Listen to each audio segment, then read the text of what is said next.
Welcome back ناظرین، ایک دفعہ پھر آپ سب کا خیر مقدم ہے۔ ہم آج سیدی خالد حمید کاظمی الازہری ہمارے ساتھ آج موجود ہیں اور بہت قیمتی گفتگو آج آپ تک پہنچ رہی ہے۔ قرآن کریم کی برکتوں سے استفادہ ہم آج کر رہے ہیں اور ان کی لحن کی برکتیں بھی یقیناً آپ سب سمیٹ رہے ہوں گے۔ قاری صاحب کی بلا اگر عربی کلام کے ایک دو اشعار آپ ہمیں سنا دیں تو لطف تو والا ہو جائے گا۔ حضور سیدی شیخ الاسلام پروفیسر ڈاکٹر محمد طاہر القادری مدظ العالی آپ کا پسندیدہ کلام وہ ہمیشہ آپ سنتے ہیں اور اس کی جو ہے وہ مجھ سے مطلب فرماتے ہیں کہ آپ یہ کلام ہی سنانا ہے، وہی کلام اس کے چند اشعار۔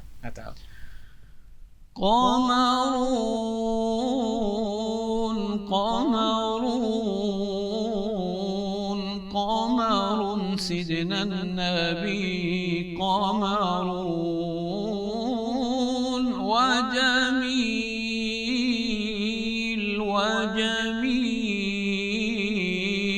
وجميل سيدنا النبي وجميل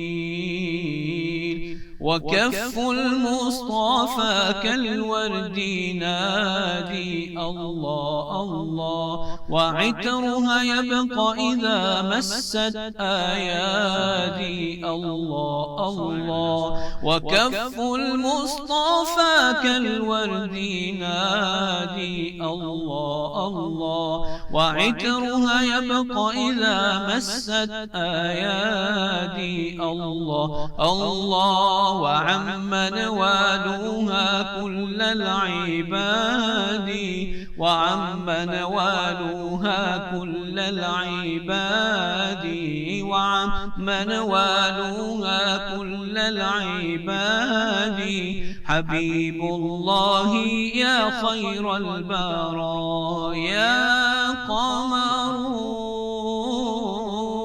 قمرون قمر سيدنا النبي قمرون وجميل وجميل وجميل سيدنا النبي وجميل۔ سبحان اللہ سبحان اللہ، کیا خوبصورت کلام ہے۔ یقیناً ہم آپ سے یہ اکثر سنتے ہیں، تو یہ کلام آپ کو خود شیخ الاسلام نے کا انتخاب تھا، انہوں نے دیا یا آپ نے پہلی دفعہ ان کو سنایا تھا؟ یہ کلام منہاج یونیورسٹی کی جو جامع مسجد ہے اس کا افتتاح تھا اور حضور سیدی شیخ الاسلام اس کا افتتاح کرنے کے لیے تشریف لائے تھے۔ نومبر 2018 کی بات ہے۔ تو اس میں chairman deputy chairman professor doctor Hussain Mohiuddin Qadri صاحب، ان کی طرف سے مجھے حکم ملا کہ آپ نے اس اوپننگ سیرمنی کی جو ہے وہ تلاوت آپ نے فرمانی کرنی ہے۔ تو میں اپنے طور پہ تلاوت تیار کر کے آ گیا۔ تو جب میں ڈاکٹر حسین صاحب professor doctor Hussain Mohiuddin Qadri صاحب کے پاس حاضر ہوا تو مجھے وہاں بیٹھے بیٹھے پتہ چلا کہ ایک اور قاری صاحب بھی تلاوت کے لیے آئے ہوئے ہیں۔ تو پھر مجھے حکم ملا کہ آپ نے بھی تلاوت کرنی ہے اور انہوں نے بھی تلاوت کرنی ہے۔ تو اس پروگرام میں جب پہلی تلاوت ہو گئی، دوسری تلاوت کے لیے جب مجھے بلایا گیا تو حضور سیدی شیخ الاسلام نے مجھے فرمایا کہ بیٹا آپ قصیدہ برد شریف پڑھ دیں۔ میں تلاوت کے لیے جا رہا تھا تو حضور سیدی شیخ الاسلام نے حکم دیا کہ آپ بیٹا قصیدہ برد شریف پڑھ دیں۔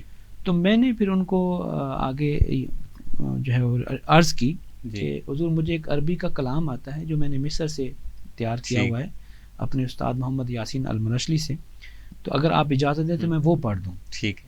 تو میں نے پھر ان کی اجازت سے وہ کلام پڑھا۔ تو اس کلام کے پڑھنے کے بعد پھر حضور سیدی شیخ الاسلام نے میرے کلام کے فوراً بعد پھر کومنٹ فرمائے۔ انہوں نے فرمایا کہ یہ کلام جو اس بیٹے نے پڑھا ہے یہ میرا پسندیدہ عربی کلام ہے۔ سبحان اللہ۔ تو انہوں نے حکم دیا کہ میں جب تک پاکستان میں میرا قیام ہے تو آپ روزانہ میرے گھر میں آئیں اور مجھے یہ کلام سنایا جایا کریں۔ اللہ۔ تو برحال اس وقت حضور سیدی شیخ الاسلام کی اس کلام کے ساتھ جو محبت ہے اس کا اندازہ ہوا۔ تو اس کے بعد پھر جب بھی مجھے موقع ملتا ہے تو حضور سیدی شیخ الاسلام یہی حکم فرماتے ہیں کہ آپ یہ کلام سنائیں، قمر سنائیں۔ سبحان اللہ سبحان اللہ۔ آپ اس کو کیسے سمجھتے ہیں اور کیسے دیکھتے ہیں اس خوش قسمتی کو کہ اللہ نے اس صدی کا اور خصوصاً اس موجودہ عہد کی اتنی بڑی شخصیت کی محبتیں آپ کو دیں اور آپ نے کثیر حصہ اس کا وصول کیا ہے؟ میرے خیال میں یہ والدین کی دعائیں ہیں، اور مجھ میں تو کوئی کمال نہیں ہے، والدین کی دعائیں ہیں اور اللہ رب العزت کی خاص عطا ہے، خاص فضل ہے۔ اب اس کا سبب میرے والدین کی دعائیں ہیں، قرآن حکیم کے ساتھ تعلق ہے، قرآن حکیم سے محبت ہے، آپ کچھ بھی کہہ سکتے ہیں۔ مجھے تو اپنے اندر کوئی ایسی خاص بات نظر نہیں آتی اللہ سوائے عطا کے کہ وہ ذالک من فضل اللہ، یہ اللہ رب العزت کا فضل ہے کہ وہ اپنے بندوں میں سے کسی کو چن لیتا ہے، تو اس کا انتخاب ہے۔ میں اس پر اللہ رب العزت کا بے حد شکر گزار ہوں کہ اس نے مجھے یہ سعادت عطا کی کہ مجھے اتنی بڑی مجدد رواں صدی ان کی صحبت عطا کی، اور اس صحبت کے بعد پھر ان کا قرآن حکیم کے ساتھ جو ایک محبت والا عنصر ہے اس حوالے سے بھی، اور عربی کلام کے ساتھ جو ان کی محبت ہے اس حوالے سے بھی مجھے جو ہے وہ سعادت ہمیشہ بخشی ہے، ان کی نگاہ ٹھہرایا۔ سبحان اللہ۔ پاکستان میں آخری سے قبل یہ سوال ہے اور ہم پھر آخری سوال کی طرف بڑھ جائیں گے، پاکستان میں قرات کا مستقبل اور کیسے دیکھ رہے ہیں آپ کو لگتا ہے کہ کوئی آنے والے دن بہتر ہیں شعبہ قرات کے لیے؟ بالکل ایسا ہی ہے، کیونکہ اب جو ٹیکنالوجی کا دور ہے، سوشل میڈیا ہے، اب اچھے قراء پہلے میسر نہیں ہوتے تھے۔ پہلے بڑے بڑے شہروں میں اچھے قراء پائے جاتے تھے، وہ بھی خال خال پائے جاتے تھے۔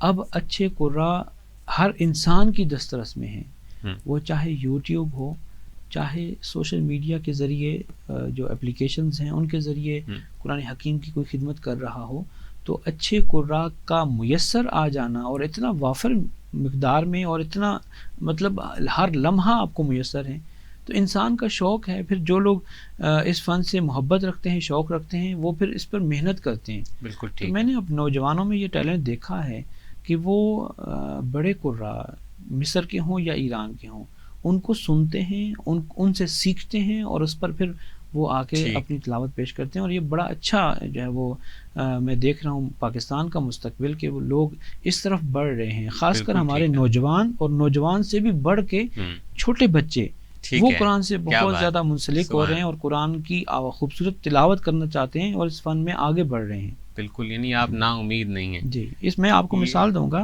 پاکستان میں پہلے جو قراء انٹرنیشنل کمپٹیشن میں جایا کرتے تھے وہ عموماً بڑے قراء ہوتے تھے، 16 سال سے زائد، 25 سال تک۔ اب یہ پچھلے کوئی 10 سالوں میں ریکارڈ اگر آپ چیک کر لیں تو چھوٹے بچوں کی جو کوانٹٹی ہے وہ زیادہ ہو گئی ہے۔ بالکل، وہ نہ صرف مقابلوں میں شرکت کے حوالے سے بلکہ مقابلوں میں پوزیشن کے حوالے سے بھی۔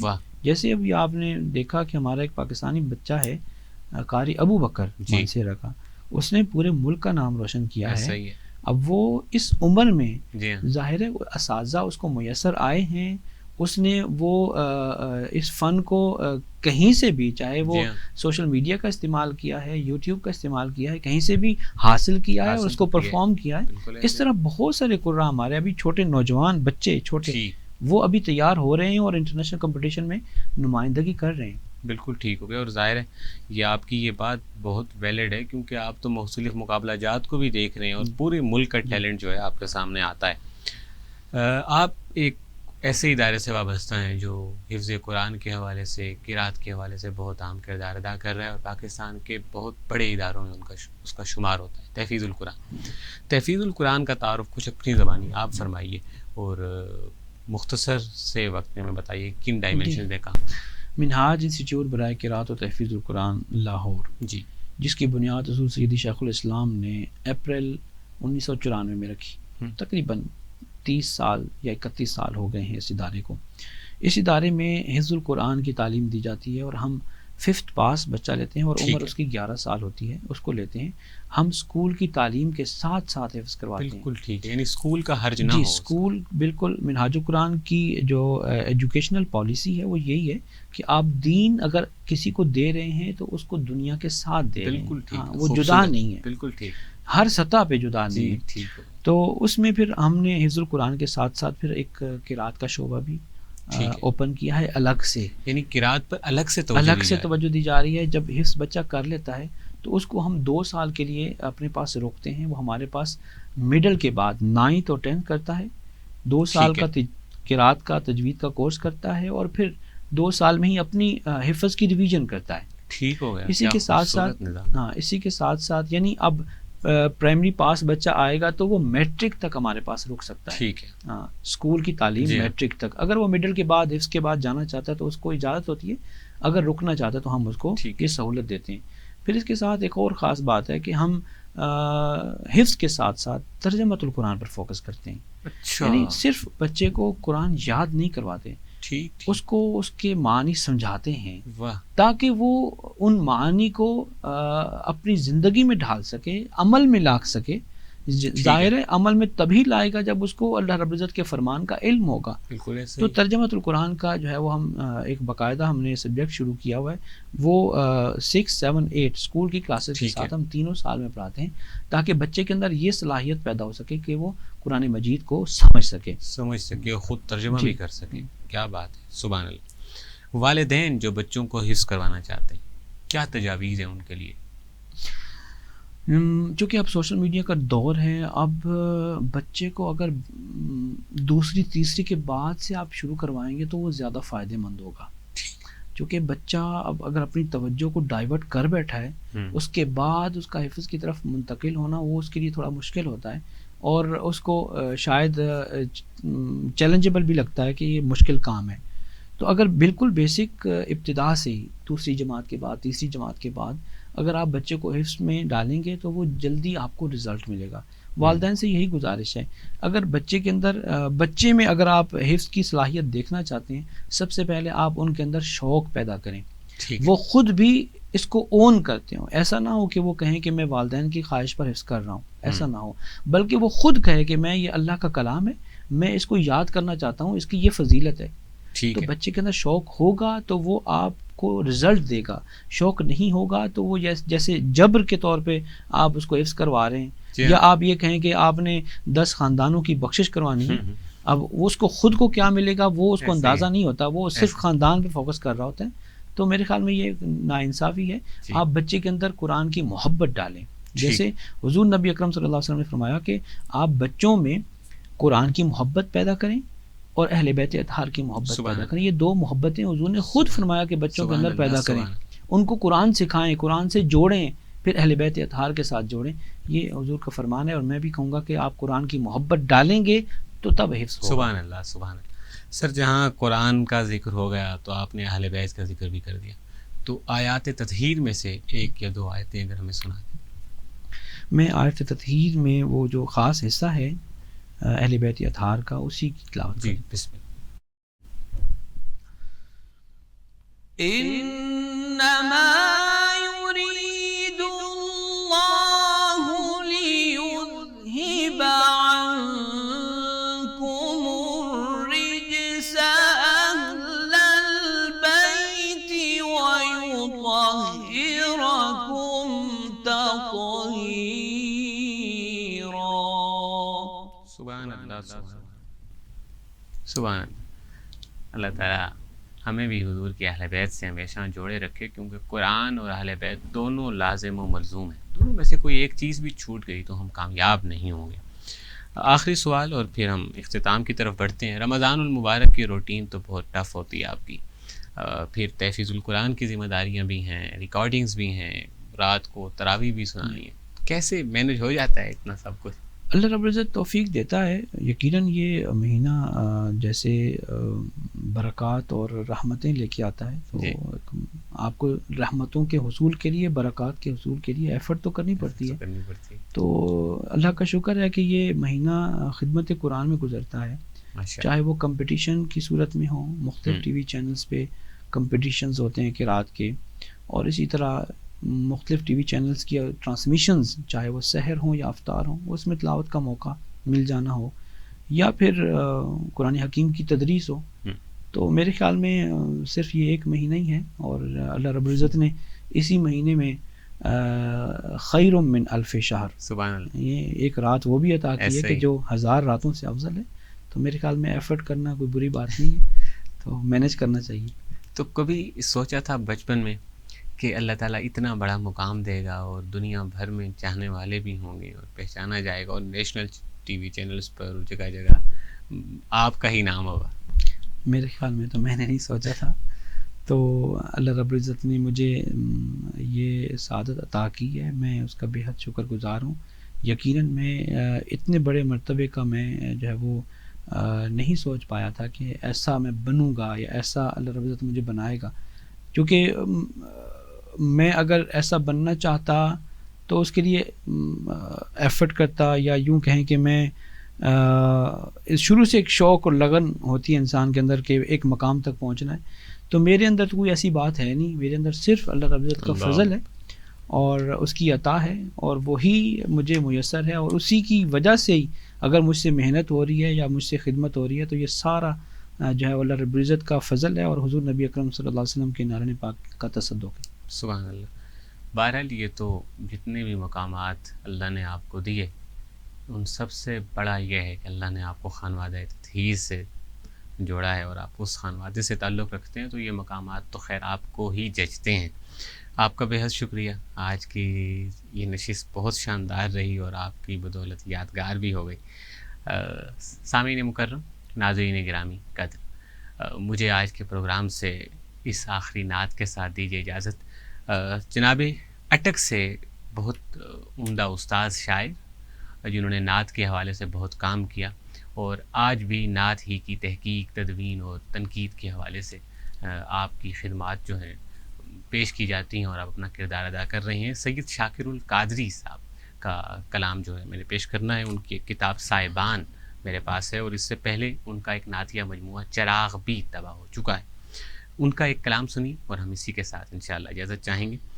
قلم جبریل کا پر ہو تو شاید نعت کہہ پاؤں، قلم جبریل کا پر ہو تو شاید نعت کہہ پاؤں، سیاہی حوض کوثر ہو تو شاید نعت کہہ پاؤں، سیاہی حوض کوثر ہو تو شاید نعت کہہ پاؤں، فصیل سرحد ادراک سے آگے بڑھوں کیسے، فصیل سرحد ادراک سے آگے بڑھوں کیسے، کھلا اس میں کوئی در ہو تو شاید نعت کہہ پاؤں، کھلا اس میں کوئی در ہو تو شاید نعت کہہ پاؤں، تحیر نے تخیل کو میرے تصویر کر ڈالا، تحیر نے تخیل کو میرے تصویر کر ڈالا، اگر یہ مرحلہ سر ہو تو شاید نعت کہہ پاؤں، جہاں نے حرف و معنی کی کہاں ہیں وسعتیں اتنی، جہاں نے حرف و معنی کی کہاں ہیں وسعتیں اتنی، معاون دیدہ تر ہو تو شاید نعت کہہ پاؤں، معاون دیدہ تر ہو تو شاید نعت کہہ پاؤں۔ اور شعر دیکھیے، نہ کالی ہو نہ پیلی ہو مزاجن زنجبیلی ہو،